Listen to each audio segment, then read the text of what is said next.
বারবার এসে পরীক্ষা দাও। কেন? তুমি এই বাচ্চা তোর বয়স 18 বছরের নিচে, তুমি এর কাছ থেকে পারমিশন নিলে কেন? মা আছে পাশে, আর মার কাছ থেকে পারমিশন নিল। তাহলে ফেল হওয়ার মতন অনেক কারণ আছে।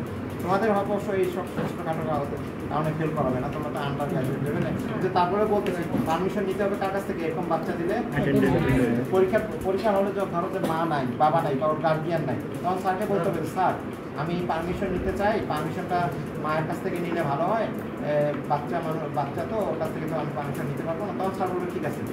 তুমি বললে এই কথাটা বললে স্যার ম্যাডামরা খুশি হবে যে ও জানে যে পারমিশন 18 বছরের নিচে পারমিশন নেওয়া যায় না।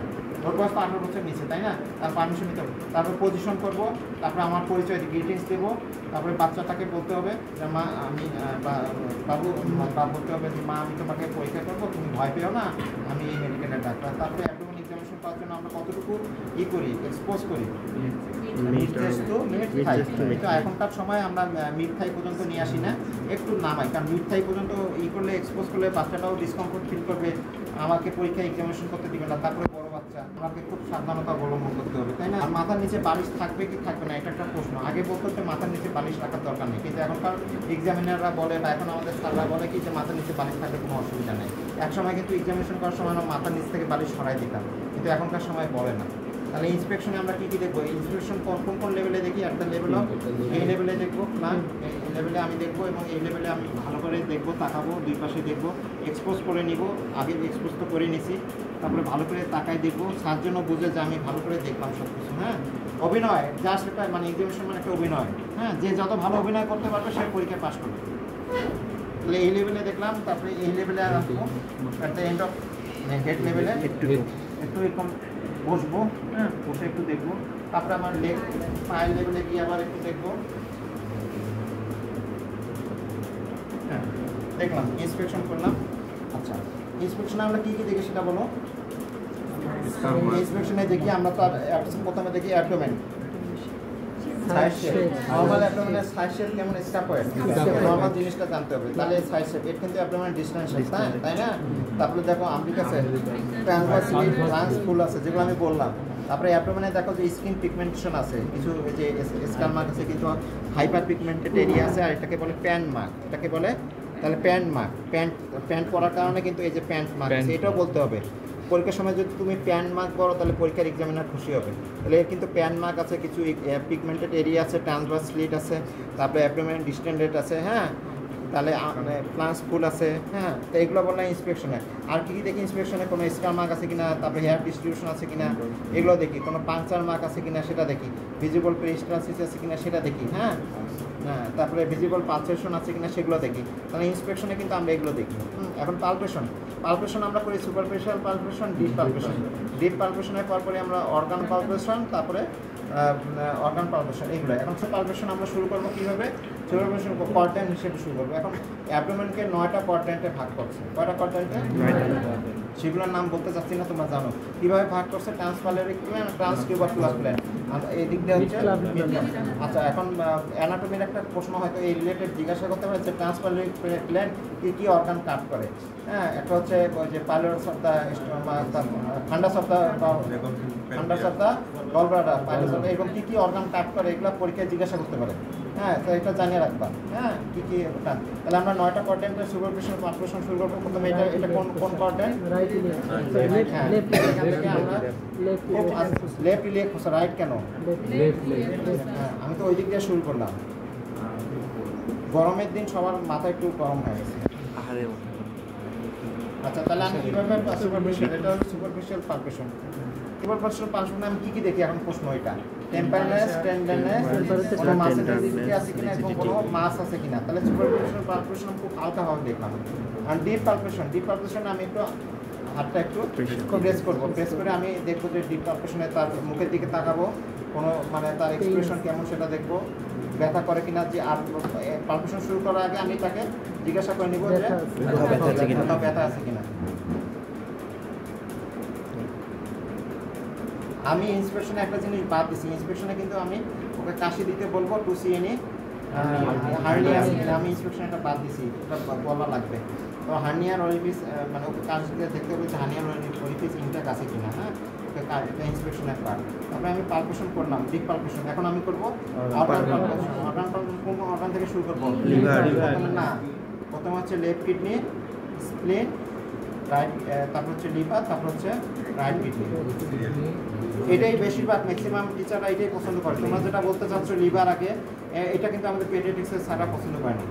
তোমাদের মেডিসিনে যেভাবে শিখেছে সেভাবে করবা, কিন্তু পেডিয়াট্রিক্সে আমরা শুরু করবো প্রথমে অর্গান পালপেশন, তারপরে লিভার, রাইট কিডনি।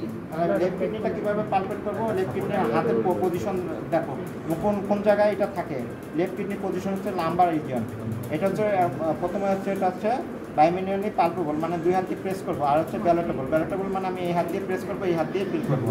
আমার হাতের পজিশন দেখো, আমি কোন জায়গায় হাতটা রাখলাম। আর এদিক দিয়ে কী গেছে? এটা রেক্টাস অ্যাবডোমেন।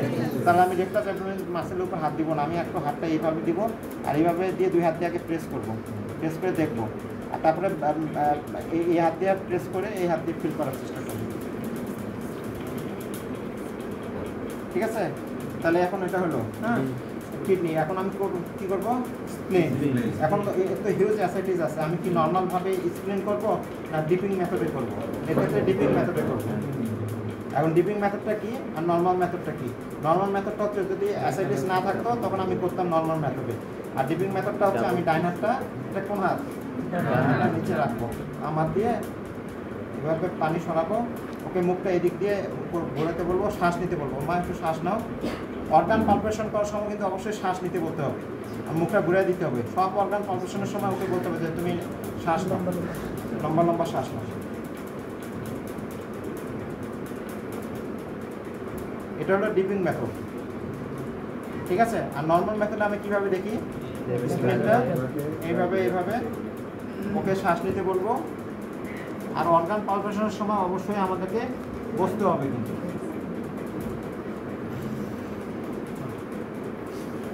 একটু ঘুরো, এখানে হাত দিয়ে সাপোর্ট দিতে হবে। তাহলে স্প্লিনটা সাপোর্ট দিয়ে আমাকে দেখতে হবে। যদি স্প্লিনও মেগালি থাকে, স্প্লিন যদি এনলার্জ থাকে, তখন আমি স্প্লিনে কী কী দেখবো? দেখবো স্প্লিনের বর্ডার দেখবো, সার্ফেস দেখবো, এগুলো দেখবো। আরেকটা প্রশ্ন এখানে জিজ্ঞাসা করে যে স্প্লিনো মেগালি হলে আর কিডনি যদি বড় হয়, লেফট কিডনি, দুটার মধ্যে পার্থক্য করবো কীভাবে?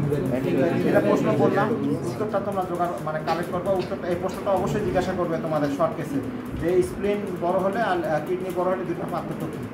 তাহলে স্প্লিনের পরে আমরা কি দেখবো? লিভার। লিভারটা কীভাবে দেখবো? অবশ্যই বুঝতে হবে। তোমরা পরীক্ষার সময় টুল চাবা আমাদের কাছে, যদি টুল দিতে পারি টুল দেবো, অথবা যদি টুল না পারি নীল ডাউন পজিশনে যাবা। বুঝা গেল? নীল ডাউন পজিশন। আমাদের কাছে টুল চাবা যে স্যার আমাদেরকে টুল দেন, আমি বলবো। আর টুল না দিলে নীল ডাউন পজিশনে যাবা। হাতের পজিশনটা কি থাকবে? নর্মালি থাকবে এইভাবে। এটা আরেকটা ওকে শোয়ায়, ওকে একটু উঠে রেক্টাস অ্যাবডোমেন, হ্যাঁ, কারণ আমি রেক্টাস অ্যাবডোমেন মাসেলের উপরে হাত দিব না। হ্যাঁ, তাহলে হাতের পজিশন আমার কিন্তু এটা থাকবে, এটা প্যারালাল। এইভাবে পালপেট করে দেখুন। যদি পাই তখন আমি ধর যেখানে পেলাম, তখন upper border of liver tunnels বের করবো। এখান থেকে সেকেন্ড ইন্টারকস্টাল স্পেস থেকে আটাচ করে করে upper border of liver tunnels যেখানে পাবো সেখান থেকে এটা মেজার করবো কতটুকু লিভার এনলার্জ। এবং লিভারের সারফেস দেখতে হবে, লিভারের বর্ডার দেখতে হবে, সব কিছু। লিভারে কোনো নুডুল আছে কিনা সেটা দেখতে হবে, লিভারটা টেন্ডার কিনা সেটা দেখতে হবে, কনসিস্টেন্সি দেখতে হবে। ঠিক আছে? লিভার কয়েকটা জিনিস দেখতে হবে, তাহলে আমার লিভার হয়ে গেল। আর যেহেতু অ্যাসাইটিস ফিউজার রয়েছে, আমি যদি এই পেশেন্টে লিভার দেখতে চাই, আরও কিছু মেথড আছে। এটা এক নম্বর হচ্ছে পেপার মেথড। কি মেথড? পেপার মেথডটা কি? আমি এইভাবে হাত দিব,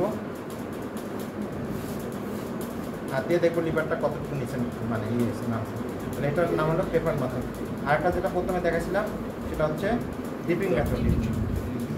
ডিপিং মেথড মানে আমি হাত দিয়ে পানি সরাবো আর উপরে যাব। আমি কিন্তু পেপার মেথড আর ডিপিং মেথড বলতেছি কাদের ক্ষেত্রে? যাদের হিউজ অ্যাসাইটিস আছে, সেগুলো বাচ্চার ক্ষেত্রে আমি দুইটা মেথড করবো, একটা হচ্ছে ডিপিং মেথড আর একটা হচ্ছে পেপার মেথড। ওগুলো বাচ্চার নর্মালভাবে লিভার আমি পাবো না। হ্যাঁ, তবে আমি এখানে বলে রাখি, একটা হচ্ছে ডিপিং মেথড আর পেপার মেথড, দুটার মধ্যে আবার সবচেয়ে ছাত্রের বেশি পছন্দ কোনটা? Paper method. পেপার মেথডটা কি? যে উপর থেকে এভাবে আমি হাত দিয়ে নিচে নেমে আসবো। তোমরা যদি আমার এটা নিয়ে কোনো কনফিউশন না থাকে, তোমরা যে ইউটিউবে যাবা, ইউটিউব মোবাইল আছে না, মোবাইলে গেলেও ইউটিউবে যদি সার্চ দিয়ে প্রেফার্ড মেথড দেখো তো আসবে এরকম এভাবে। এটাকে কি মেথড বলে? আর আমি প্রথমে যে ডাইন হাত নিচে রেখে এটাকে বলে হ্যাঁ ডিপিং মেথড। তাহলে যদি হিউজ অ্যাসেটিস থাকে তখন আমি এই দুটো মেথডে যাবো, আর ইউজুয়ালি নর্মালি দেখবো। এবার দেখবো কিডনিও ঠিক এইভাবে হাতের পজিশন লাম্বার রিজনে থাকবে। তারপর আমি একটা প্রথমে 2 হাত দিয়ে পালপেট করবো, এটাকে বলে বাইম্যানুয়ালি পালপেবল। আর একটা ওই যে এটা দিয়ে প্রেস করে এই হাত দিয়ে ফিল করা, এটা প্যালেটেবল। তাহলে আমি কিডনি দেখলাম। তারপরে দেখবো কি প্যারাওটিক লিম্ফ নোডটা পালপেট করবো। কি এটাকে কি বলে? পাল। ফিঙ্গারের কি বলে? পাল ফিঙ্গার দিয়ে এই ফিঙ্গারের এই অংশটা দিয়ে আমি কি করবো, তাহলে এইভাবে আমি দেখবো। তারপরে অনেক সময় আমি আমলিকাস লেভেল থেকে কেন শুরু করলাম, কারণ অনেক সময় ডিস্টেন্ডেড ব্লাডার থাকে, তখন ব্লাডারটা উপরে উঠে যায়। সেজন্য আমি ব্লাডার পালপেশন শুরু করবো অ্যাট দ্য লেভেল অফ আমলিকাস, এইভাবে। ঠিক আছে? এখন ধরো যে তুমি ব্লাডার পেলে আমি পারকাস করবো এই দিক থেকে। যদি ব্লাডার পাওয়া যাচ্ছে না, ওই জন্য আমি ওইভাবে পারকাস করবো না। তাহলে আমার কিন্তু ডিপ পালপেশন হয়ে গেল। এখন কি পালপেশন একটা পার্ট হচ্ছে ফ্লুইড থ্রিল, আর পারকাশন একটা পার্ট হচ্ছে শিফটিং ডালনেস। ফ্লুইড থ্রিল করার জন্য বাচ্চাকে বলা যাবে না হাতটা রাখো, আমাকে বলতে হবে টিচারকে যে sir would you please keep your hand here to fluid thrill. স্যারের কাছে বলতে হবে, স্যার তখন হাত দিবে। বুঝছো? ধরো যে আমি স্টুডেন্ট, ও স্যার, ওর কাছে ওকে বলবো sir would you please, sir নিজে হাত রাখবে এখানে। আর প্রশ্ন হলো, পরীক্ষায় প্রশ্ন করবে হাতটা রাখার উদ্দেশ্য কী, হাতটা দেয় কেন? টু প্রিভেন্ট দ্য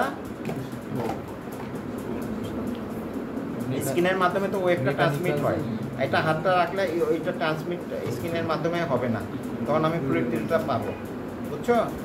আমি এটা স্কিনের মাধ্যমে যাতে ওই যে ওয়েভটা যাতে ট্রান্সমিশন না হয়, সেজন্য আমি এখানে হাতটা রাখবো। তারপরে ও যখন হাতটা এখানে রাখলো, তখন আমি এখানে একটা হাত রাখবো, এখানে একটা হাত থেকে এভাবে টোকা মারবো, তখন এখানে ফ্লুইড থ্রিল। হিউজ অ্যাবডোমেন থাকলে, অ্যাসিটিস থাকলে, তখন আমরা পাবো ফ্লুইড থ্রিল প্রেজেন্ট। আর শিফটিং ডালনেস পাবো যখন এর চেয়ে কম ফ্লুইড থাকবে, তখন শিফটিং ডালনেস। শিফটিং ডালনেস কীভাবে করি? তোমাদের বইতে লেখা আছে, আগে লেখা ছিল এইভাবে, এখন চেঞ্জ হয়েছে। চেঞ্জ মানে কি? আগে বলতো এখান থেকে শিফটিং ডালনেস শুরু করতে হবে, এখন বলে এখান থেকে জাস্ট আমলিকাস লেভেল থেকে এদিকে যাবো, তারপরে পেশেন্টকে ঘুরে দিয়ে আবার ওইদিকে। আগে বলতো এখান থেকে, এখন আর বলে না। এখন কিন্তু ওই যে নতুন যে তোমাদের ম্যাকলয়েড বইটা আসছে, এক্সামিনেশনের বই সবচেয়ে ভালো কোনটা? রিলায়েবল ম্যাকলয়েড, আর একটা হচ্ছে হাসিসন। ম্যাকলয়েড হাসিসনে যেভাবে এক্সামিনেশন লেখা আছে, ঠিক সেভাবে পরীক্ষা করলে কেউ ফেল করাবে না। আমার কথা বুঝছো? ম্যাকলয়েড এবং হাসিসন লাইব্রেরিতে আছে আমাদের, হ্যাঁ, মেডিকেল কলেজের লাইব্রেরিতে। সেখানে ম্যাকলয়েড হাসিসন একদম রিসেন্ট এডিশনটা পড়বা। রিসেন্ট এডিশনে আছে, আগে বলতো এখান থেকে 8টা পারকাশন, এখন বলে এখান থেকে আমলিকাস লেভেল থেকে। আগে বলতো এখান থেকে, এটাকে কি বলে? এখান থেকে পারকাস করার কথা বলতো, এখন বলে না, এখন এখান থেকে। তাহলে আমি পারকাস করবো। পারকাস করার সময় এই যে অন্য আঙ্গুলগুলো কিন্তু উঁচু থাকবে, এখানে লাগানো থাকবে না। দেখো আমার আঙ্গুলের পজিশন কি? আরে না, একটা আঙ্গুল আছে পেনের সাথে, আর অন্য আঙ্গুলগুলো তো স্কিনের সাথে উপরে। সেটাই আমি বলতেছি, স্কিনের কন্ট্যাক্টে নেই, ও বুঝছে। তাহলে আমি এভাবে শব্দ হইতে হবে, এটা 90 ডিগ্রি অ্যাঙ্গেলে এটা পড়তে হবে, যে আমার আঙ্গুলটা 90 ডিগ্রি অ্যাঙ্গেলে এটার উপরে পড়তে হবে, অন্য আঙ্গুলের উপরে। এই আঙ্গুলটা যখন পড়বে তখন প্র্যাকটিস করতে হবে। প্র্যাকটিস না করলে কিন্তু পারকাশন একদিনে শিখবে না। আমারও পারকাশন ঠিকভাবে হয় না। এটা হোস্টেলে তোমরা একজন ফ্রেন্ড আরেকজন ফ্রেন্ডের উপরে শোয়ায় প্র্যাকটিস করবে, প্র্যাকটিস না করলে হবে না। তারপরে কিছুক্ষণ ওকে বলতে হবে যে ওইদিকে একটু কাঁথো, ও কাঁথ হলো, ফ্লুইডটা শিফট হলো, ভালো করে কাঁথো। তারপরে আবার এইভাবে যাব।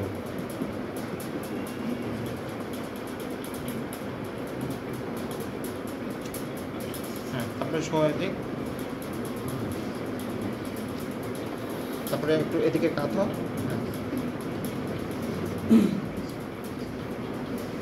এটা হলো পারকাশন। বাকি থাকলো কি? অসকালটেশন।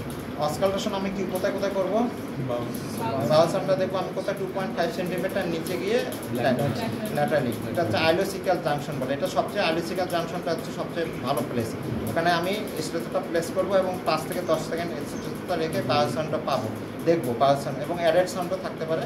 অন্যান্য ক্ষেত্রেও আমরা কিন্তু কিছু অর্গানে কিন্তু কিছু সাউন্ড দেখবো, যেমন হচ্ছে এটা 2.5 সেন্টের উপরে গিয়ে এদিকে যাবো, এটাকে বলে রেনাল বুড়ি আছে কিনা। রেনাল আর্টারি স্টেনোসিস থাকলে আমি রেনাল বুড়ি দেখবো। এখন রেনাল বুড়ি কোথায় দেখবো? আম্বলিকাস থেকে 2.5 সেন্টের উপরে যাবো, তারপরে ল্যাটারি আসবো 2.5 সেন্টিমিটার দিকে ল্যাটারি যাবো। তাহলে রেনাল বুড়ি থাকলে কি পাবো? কোন ক্ষেত্রে রেনাল বুড়ি পাবো? Renal artery stenosis. তাহলে আমাকে অবশ্যই অ্যাবডোমেন এক্সামিনেশনের সময় বাউল সাউন্ড দেখতে হবে, রেনাল বুড়ি আছে সেটা দেখতে হবে, তারপরে লিভারের উপরে রাখতে হবে স্টেটো। একে কি পাবো? হেপাটিক বুড়ি কখন পাবো? হেপাটোপ্লাস্টোমা, হেপাটাইটিস এগুলো হলে আর পেরিকার্ডিয়াল রাফ পাওয়া, স্প্লিনিক রাফ পাবো। স্প্লিনের উপরে অবশ্যই স্টেটো রাখতে হবে, স্প্লিনিক রাফ আছে কিনা সেটা দেখার জন্য। তাহলে এগুলো হচ্ছে অ্যাডেড সাউন্ড। তাহলে মোটামুটি এই, আর এটা হলো অ্যাবডোমেন এক্সামিনেশন। আর যদি ইউরোজেনিটাল সিস্টেম এক্সামিনেশন বলে তখন এক্সট্রা আছে আরেকটা জিনিস, সেটা হলো পেশেন্টকে বসায় রেনাল অ্যাঙ্গেল টেন্ডারনেস দেখতে হবে। এখন রেনাল অ্যাঙ্গেল টেন্ডারনেস কোথায় দেখে? অ্যাঙ্গেল অফ দ্য 12 পিপ আর্টেরিয়েটেড স্পাইনিং। তাহলে একটু বসো, পিছন দিকে আমার দিকে তাকাও, ওইদিকে আমার দিকে তাকাও, ওইদিকে পিঠটা দাও। এখন তোমরা একটু পিঠের দিকে দেখাও আমাকে হাত দিয়ে, যে এইটা কোথায়? রেনাল অ্যাঙ্গেলটা কোন জায়গায়? রেনাল অ্যাঙ্গেল হচ্ছে এই জায়গায়। হ্যাঁ, তাহলে আমি দুটো অ্যাঙ্গেলে আমি একসাথে হাত দিব না, একটাতে আগে রেনাল অ্যাঙ্গেল টেন্ডারেন্স দেখবো, পরে আরেকটাতে দেখবো। হ্যাঁ, রেনাল অ্যাঙ্গেল টেন্ডারেন্স দেখতে হবে। যদি এটা অ্যাবডোমিনাল এক্সামিনেশনের পার্ট না, এটা কোন কিসের পার্ট? ইউরোজেনিটাল সিস্টেম এক্সামিনেশনের পার্ট। হ্যাঁ, তো অ্যাবডোমিনাল এক্সামিনেশনের পার্ট আমি আগে বলে দিচ্ছি, এটা হচ্ছে রেনাল অ্যাঙ্গেল টেন্ডারেন্স। আচ্ছা, এখন রিলিভেন্ট কিছু বলতে চাইলে, রিলিভেন্ট যদি করতে বলে, সব তোমাদের টাইম হয়ে গেছে ক্লাসে। রিলিভেন্ট কিছু বলতে চাইলে তুমি ওই যে আমি বললাম যে তুমি অ্যাবডোমিনাল এক্সামিনেশন করলা, তারপর যদি বলে রিলিভেন্ট করো তখন তুমি এনিমিয়া দেখবা, জন্ডিস দেখবা, মুখটা ওরাল থ্রাশ আছে কিনা, তারপরে গলায় কি বলে কনজেশন আছে কিনা সেটা দেখবো, তারপরে আর কি দেখবো? তারপরে ডবল চিন আছে কিনা সেটা দেখবো, তারপরে তার ডিসিজে মার্ক আছে কিনা, অ্যাবডোমেনে এক্সট্রা মার্ক আছে কিনা সেটা দেখবো, তারপরে আর কি দেখবো? পালস দেখবো, বিপি দেখবো, তারপরে আর কি দেখবো?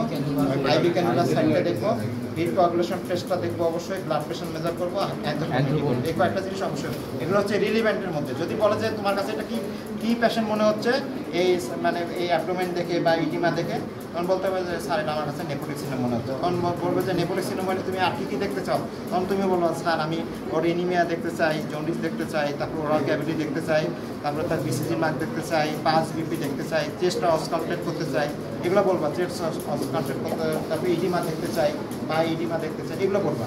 ঠিক আছে, শেষ।